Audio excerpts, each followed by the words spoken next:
Welcome to Wellness Radio with Dr. Jeanette-Gallagher as your host. Her show discusses topics of health, wellness, and spirituality, and is about discovering your place in this great universe, from your cells to the cosmos.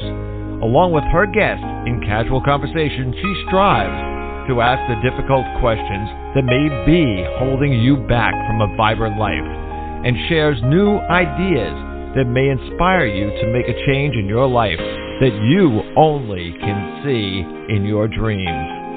And now, here is Dr. Jeanette-Gallagher. Good evening, everyone, and welcome to Wellness Radio. This is Dr. Jeanette-Gallagher, and it's a pleasure to have you with us here this evening. Tonight, we are going to be talking about our life's journey, the path we are on, our purpose in life, and perhaps that which we call a lifetime and a legacy in which we are engaging in this moment in time. How do we create it? How do we navigate it? How do we go through the struggles? Perhaps how we say, I'm stuck behind this door, I can't get free. Maybe we say, what are the best choices? Are we going left or right? Maybe, perhaps, it's about the journey versus, as we've always said, the end result. No matter where we are on the path, no matter how we get there, no matter how we navigate our lives, everyone is different. The point about our discussion today is about sharing some other steps, tools, and tips, and saying, ooh, you might be here, perhaps try here. It's about opening doors and inspiring those to be able to say there are so many possibilities in this lifetime. Are you opening? Are you aware? And are you allowing everything to start flowing and be able to say, this is a wonderful journey? Today, my guest is Ric Keller. His book is Chase the Bears, Little Things to Achieve Big Dreams. Ric, thank you so much for joining us today. It's a pleasure to have you with us. Great to be with you, Dr. Jeanette. Happy to have you to talk about this topic today because many times people will say, my lifetime is blah, blah, blah, and they consistently keep plowing down that road, and it just isn't the right road. Still others say, oh, I'm doing great, and they're just having the ball and the joy of a lifetime. Do you think pretty much everybody's in between those two paradigms? I think the lucky people are the ones using their gifts every day, no matter where they are in life, whether it's the beginning, middle, or end of the career. The people who are using their gifts are the happiness, and it doesn't really relate to your job title necessarily. And just to give you one example, so Steve Harvey is a funny guy that we know as the host of Family Feud. Well, there was a time when he was a comedian. He's using his gifts every day. Now he's using them in a game show every day. Before that, he had a talk show and a radio show, and he was using them every day. And from time to time, he's a motivational speaker, still using them. I think he would be miserable if he was an insurance salesman or working as an accountant.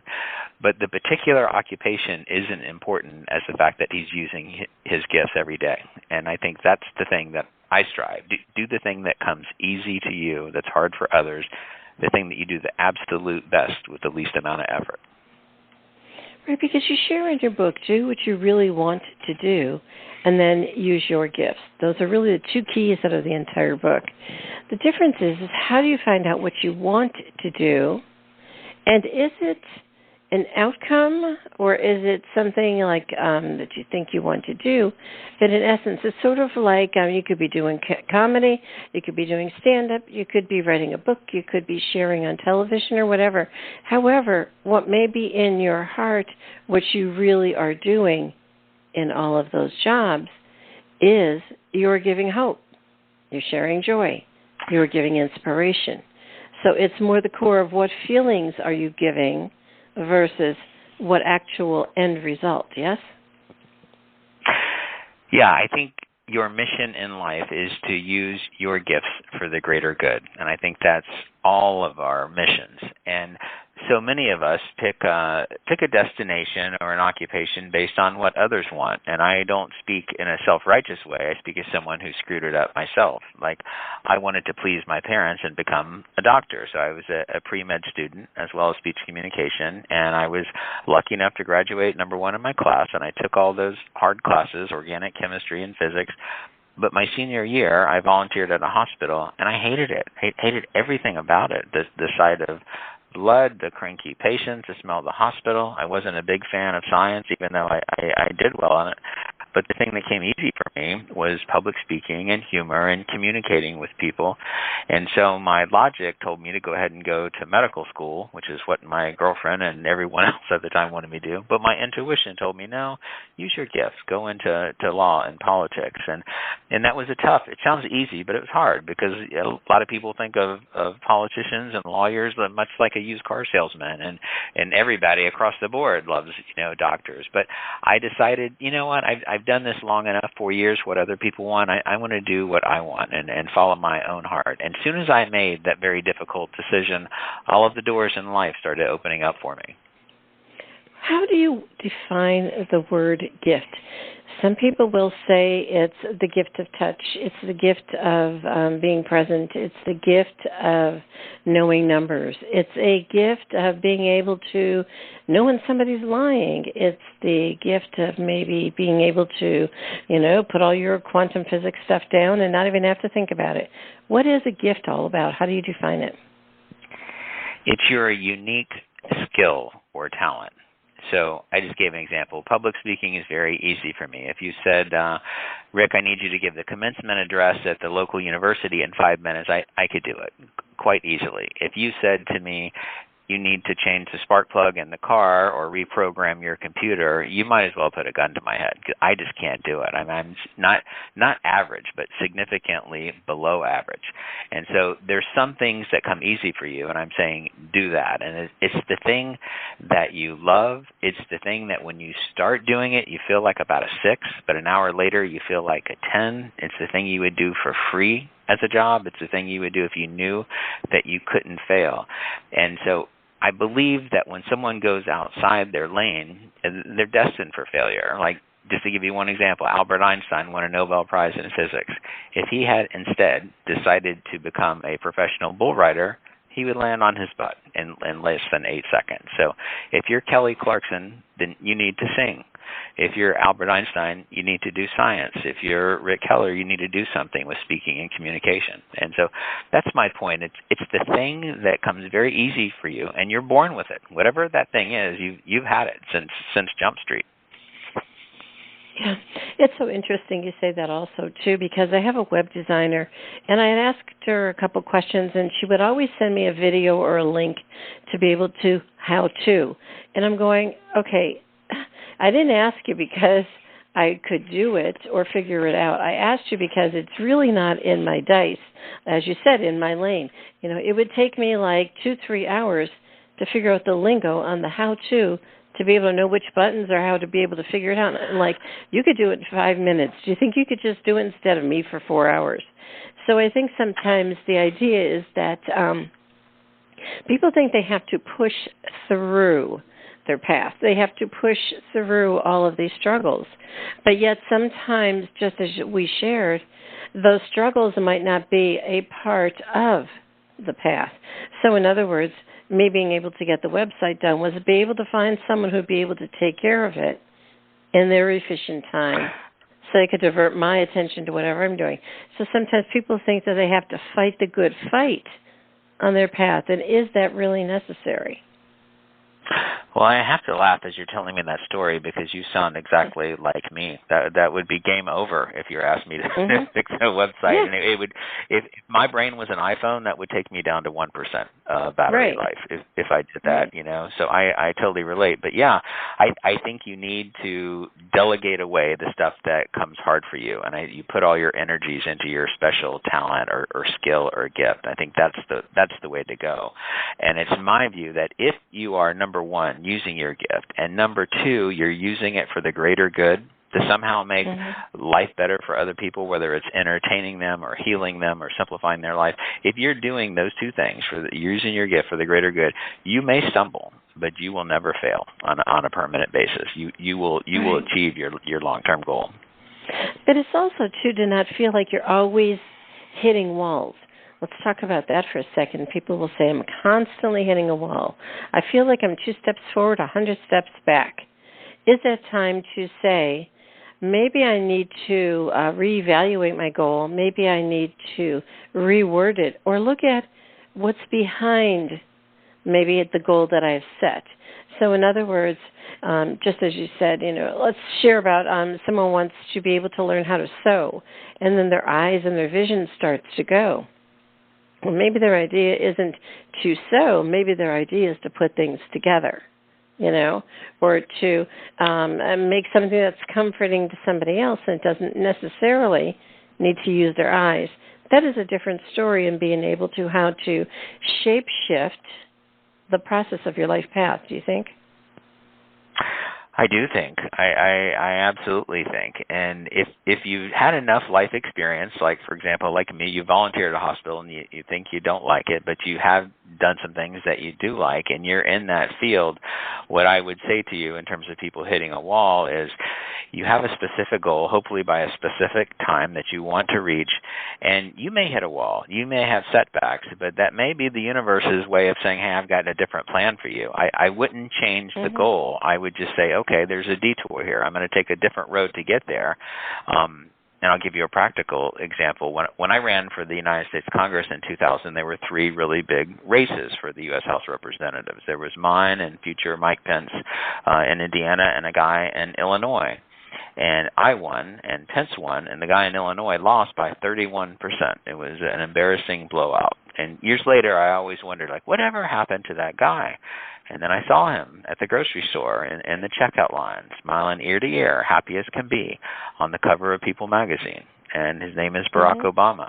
And he ended up in the same place, but he wasn't meant to be in the U.S. House of Representatives. He was meant to be a senator and then president, and the universe had different plans, but they were better plans. But because he was using his gifts, the stumble, which for most people would be so humiliating, a loss by 31 points, they'd fold it up. So you know what, that's it. I'm just going to go back to the law firm. But because he kept going in the area of his gifts, it worked out in the end. What perhaps if you get to that point where you do hit that wall, and the purpose from the universal purpose was to be able to develop certain skills up to that point that you're going to use in another process or another road. So in other words, you may learn public speaking and you may say, oh, but I really hate writing speeches, or you may never do it again. But really you were up there learning how to put things together, how to facilitate, how to be able to have confidence. And that was the purpose. You were to get to a certain point, whatever came up for that point, awesome, you got it. Now you're on to the next step, the next level, which may be divergent. Yeah, and I would say the key at each of those steps, as you acquire more information and you become more subspecialized in your goal, is ask yourself, is this paddling downstream or is this upstream? Because I think your goals, much like your personal relationships, shouldn't be that darn hard. It should be like paddling downstream. It should be the thing that comes easy for you. Yeah. Let's talk, Rick, for a second about the word intuition. Sometimes people will say it's deja vu. Oh, I have this kind of inkling. Or, maybe I felt kind of had an idea about it, but I kind of pushed that off because I'm not into that spiritual stuff or that knowing stuff or that whatever that is, and they don't pay attention to that inner sense of having a knowing. How do you define intuition when you're truly going full force and you might be saying, I got this, and you're using yourself as the guiding of the steering of the boat? Well, to use an analogy, I would say that prayer is essentially you sending a text to God, and intuition is Him writing you back. And intuition is that feeling that penetrates all of your body of something is good or bad, and you just feel it and you know it. And some people call it a gut feeling, some people call it instinct, some people call it intuition. Whatever it is, that thing is invariably right, and you may not know why it is right, and that may be revealed to you later. But if you trust your gut and you're following your intuition, then you're doing the right thing. And in terms of what would be different from an intuition, say an emotion, I may have an intuition to do something on Monday. On Wednesday, if I feel differently, then that was nothing more than an emotion. But if I feel that on Tuesday, Wednesday, every other day, that's your intuition. That's your inner voice speaking to you. Let's talk about the word in your book, again, Chase the Bears. It says about persistence. And I wrote on there, be like a glowworm. Keep inching forward. You know, sometimes people will say, but I feel like I'm pushing. But for every little bit and every little thing you do, it has its purpose in life. Sometimes I think if we maybe just a half an inch today is all we were able to get done, maybe that had its purpose. Maybe to sit in the silence for the day was a purpose and wait till everything else comes into alignment. Maybe that's the purpose. You know, sometimes we believe that we create the whole ball of wax and everything's going to flow right into it. But if we keep pushing and it's the wrong day and the wrong time, but if we just learn to have your intuition again and sit down and stay still and be still until alignment shows up, isn't that when your path really starts to get into the groove of the flow? You know, sometimes it seems like there's this hidden guide whose duty is to test you through all sorts of discouraging experience, and the people who make it through are the people who are rewarded. And so, to give you one particular example of persistence and gifts and intuition coming together, when I was running for Congress the first time, 6 months into the race, it was a disaster, and I was losing by 27 points in the polls and out fundraised 4-1, and the leader of my own party asked me to drop out, and it was a horrific situation, but my intuition says, you got this, buddy. It's going to be okay. Just stay in there. And I felt like, and everybody around me wanted me to drop out, but I trusted my intuition, and a couple weeks later, I was invited to give a 5-minute speech in Washington, and it was like American Idol for politicians with 16 of us. And long story short, I told a little funny joke there to this group of CEOs that made them laugh, and they connected with me, and they spent $400,000 to support me, the exact amount of my goal. And a few months later, I was elected to the United States Congress. The big break happened just feet away from before I felt like giving up and quitting. And so many times I think people don't realize how close you are. You know, they say, oh, I'm failing. Well, you're winning. You're either winning or you're learning. And either way, you're winning. Right. Yes, I think it's sometimes we say that we have that fear. There's this little button. And we kind of confuse the butterflies in our stomach with that we say that, oh, that's fear, I can't do it.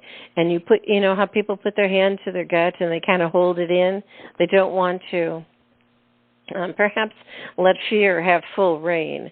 When in essence, sometimes that's your own self speaking with excitement. And so we have to be very clear in our focus. What is really going on here? Stop for a second. Am I scared? Am I afraid?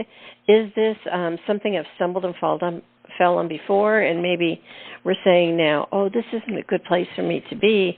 I don't want to go down that road again. So focus is also to stop, perhaps. Yeah, I think it's an inner fight or flight feeling that they have, and I would say fear is probably the number one problem. I think people fear that, oh, people are going to laugh at me if they hear I aim too high, or what if I get rejected, or what if I get accepted and then I fail, and what if I get my heart broken, and they think about all the things that can go wrong. And so I would address fear in two ways. Number one, ask yourself, is the thing that you are seeking to do aligned with your purpose? Is it using your gifts toward your goal? And number two, are you taking a baby step? And that's what I advocate, is educated risks that are baby steps, not huge risk, baby step risk. And if you do that, it makes it a lot scarier. And just to give you a simple example, when I set a goal to graduate number one in my class, I was a senior in high school, and I was a very mediocre student.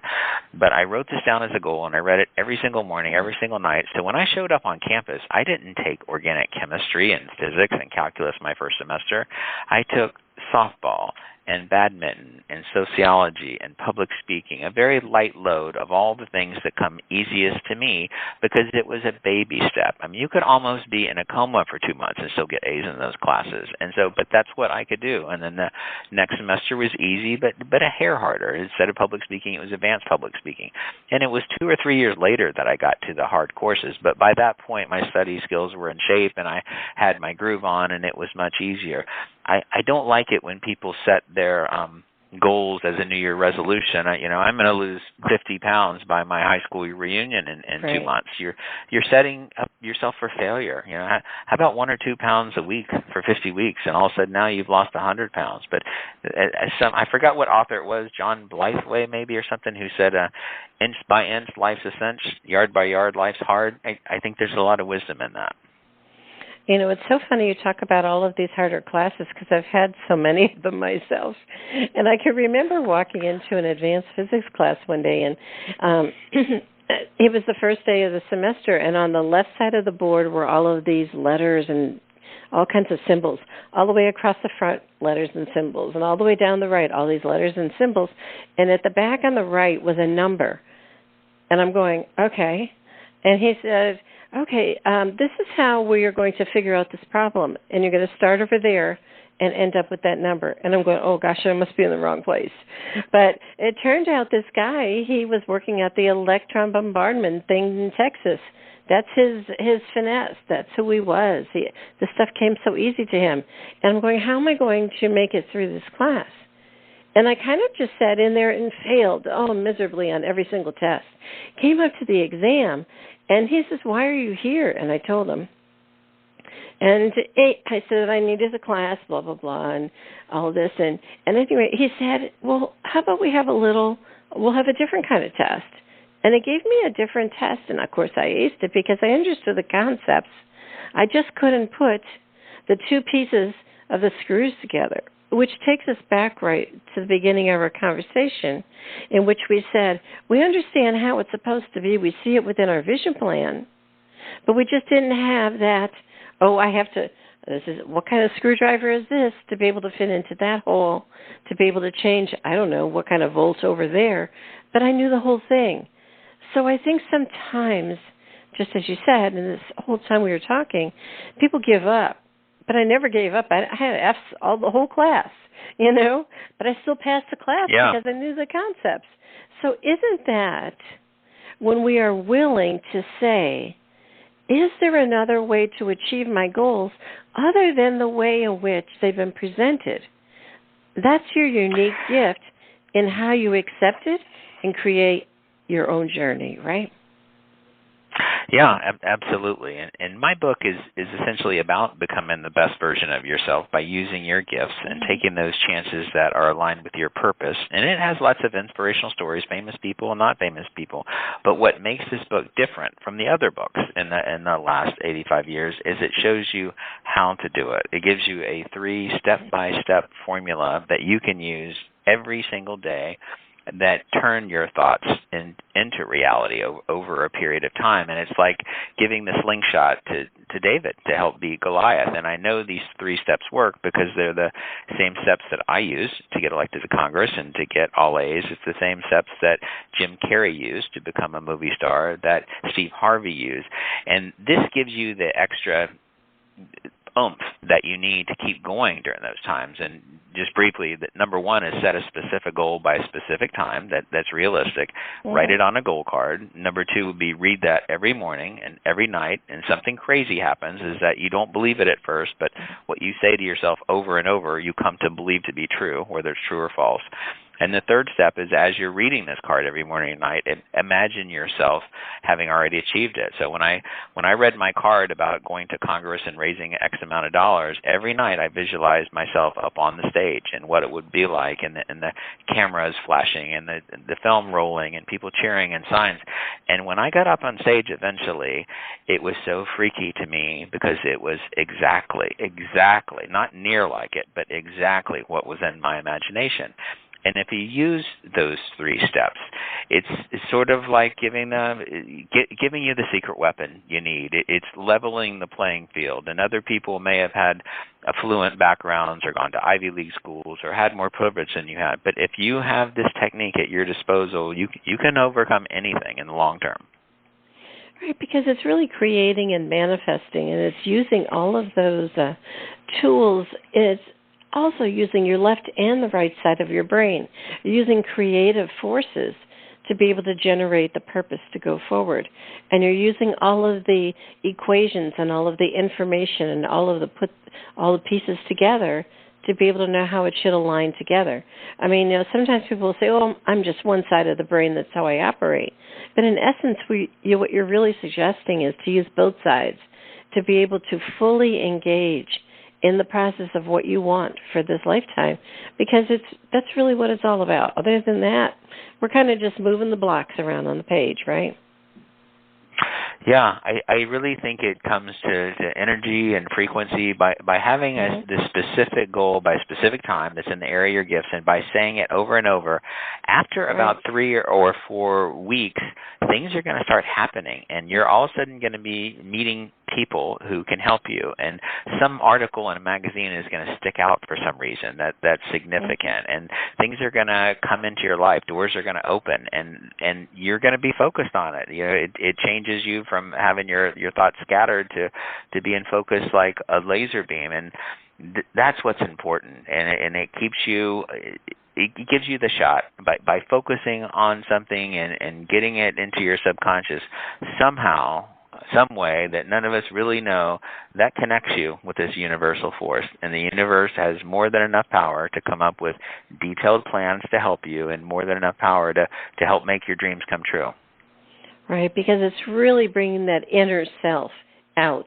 Instead of trying to create yourself from the outside so other people can look at you and think that that's who you are, what you're all about, you're really, really working from the inside of yourself, saying, I'm bringing forth everything. This is how I feel. This is how I shape-shift. This is how I love. This is how I care about other people. This is how I really care about the world around us, and putting every single thing in place and creating the world that you want to be in, and how you're able to navigate with other people. That is a purpose in life, yes? Yeah, and I think so many of us have been conditioned to connect with people in a way that's not the best way. We have been essentially encouraged to present this perfect image to the outside world. Fake it till you make it. Never let them see your sweat. Put your best foot forward. And the truth is exactly the opposite of that. The truth is we connect with people by being vulnerable and authentic and real, and that's what makes them want to help us, and that's what makes them feel connected to us. And if you're doing what you love to do, and you have a specific goal and you're authentic about it, people are going to feel it and connect with it. And I'll give you just one example. Somebody wanted my help, since I'm in politics, to give them a judgeship. And would you call Governor DeSantis and get me a judge position? And I went to lunch with it was a stranger, and for 55 minutes all it was I graduated top of my class at Duke, and I was on law review, and I did this and I did that. In the final 5 minutes she said, and one other thing, I think I'd be good in handling family law, because I went through a horrific divorce 2 or 3 years ago, and it gave me a lot of empathy for both sides. And I was like, finally, where have you been? Finally, you connected with me. Where was that person all along? And that's what I'm suggesting. If you're your vulnerable, authentic self, it's really a matter of courage. I think Brene Brown stumbled onto it and solved it for all of us. But I think that's a really highly evolved place to be, your authentic self doing what you're supposed to do. Right, because if that person had led the conversation with just those 2 sentences that she said at the end, then you would have sat back and said, okay, I hear you, I'm aware, I'm waking up, I'm listening, paying attention. Now tell me what work you've done to support that. And then all of the other stuff could have followed, right? Yeah, absolutely. Absolutely. And I think it's a sign of confidence to do that. I think it takes courage, because essentially you're exposing yourself to possible rejection or possible fear. But those are the happiest people who do it. And one of the coolest stories I told in my book that really moved me was Larry King always wanted to be in radio broadcasting, and he tells a story. His very first time on the air, he opened his mouth and nothing came out, and he had to play the theme song 2 or 3 times in a row because he was just so nervous. And so what happened when the theme song finally ended, he said, guys, I just want to tell you what happened. My name is Larry King. It's the first time I've ever said that name. They just gave me the last name a few minutes before I went on air. I'm really scared. It's my first day. I want to do this my whole life. I really want this to work, but I was just really nervous, and I hope you stick with me. And he said from that moment on, the rest of his life, the audience was with him every step of the way. But it was a perfect example of just being real and being authentic, and people embraced him. And he went on to be ranked by Talkers Magazine as the #1 talk show host of all time. But in that in that little story is the kernel of wisdom there. It was an authenticity that he put out there, and people embrace it. Yeah, because in closing, also, too, I think the idea is sometimes people try to hide those parts of themselves. They feel ashamed. They have a lot of guilt or a lot of regrets about their life, when in essence those were all part of their life, and they were important of their life path, but they tend to hide it. But all you need to do is to meet somebody like me or someone else that's, man, I can read a person in 2 flat seconds before they've even come, down the street. I can sense it, know what's going on. And no matter how hard you try to hide it, it's going to eke out of you. It's going to come out of you eventually. You're going to break. So sometimes people say, well, I've reached my goal, but I'm not successful, in which I always thought I would be. Do you think that might be the key, is that maybe they weren't leading with their inner self, they were leading with their outer perspective? I think if you are using your gifts for the greater good and you're using them every single day, you're not postponing your happiness. You're not saying, once I make $200,000, I'm going to be happy. Mm-hmm. Once I'm a senior vice president at IBM, I'm going to be happy. If you're using your gifts every single day, you're going to start being happier right then. It's almost like by now it's being with the right person. If you're with the right person and it's flowing downstream, it's not like you say, well, once we go to Hawaii, I'm going to be happy, or once we hit a 5-year anniversary, I'm happy. You're happy from Jump Street. And that's what I'm encouraging people, is to use your gifts every day for the greater good. Be your authentic self. Don't hide it. You were given at birth every single thing you need for your particular mission. So the sooner you can figure out that mission, the better. And I think the secret to figuring out that mission is asking yourself those questions. What do you do the best with the least amount of effort? What comes easy to you? What do you love doing? And as soon as you sort that out, I think doors are going to start opening up. Very awesome to have you with us today, Ric. Could you share with the listeners how to find out more information about your work? That would be great. Yes. RicKeller.net is my website, RicKeller.net, and my book, Chase the Bears, Little Things to Achieve Big Dreams, is available at Amazon or Barnes & Noble, anywhere books are sold. I'm told Amazon is delivering the next day. I don't know how they do it, but they do. So would love, if you want to know more about me, is check out Amazon or my website, RicKeller.net. Ric, thank you so much for joining us today. It was a pleasure to have you with us, because many times people will say, I'm kind of tried that before and I'm getting tired of trying it. However, I think your book, Chasing the Bears, is truly saying, well, you know what, sit down and take a few pages, write some notes on the pages, read all the takeaways, and say, hey, I'm going to do this a little bit slower, a little bit more with intention, and really pay attention. And you give us all the steps. So we thank you for that. You bet, and it's not too late. You can still be what you wish to be. Colonel Sanders was 62, and you guys, it's never too late. So I hope there's a sense of optimism with that. Very good. Thank you so much for joining us today. Such a pleasure to have you, Ric. Thank you, Dr. Jeanette. It's a pleasure.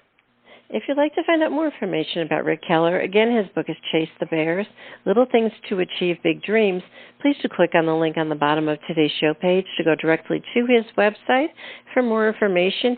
And it really is about being able to take the steps that he outlines in his book and saying, you know what, it's now the year 2023. Today is a good day as any. It's definitely something that's going to be coming up, and I know there's better days ahead because I'm going to spend time and really find out what my gifts are. So on to the journey. Thank you so much for joining us today. This is Dr. Jeanette-Gallagher. Until tomorrow, have a great day. Today we discussed many life-changing concepts. Who do you turn to, and how do you know what is best when faced with a health crisis? Dr. Jeanette is a patient advocate.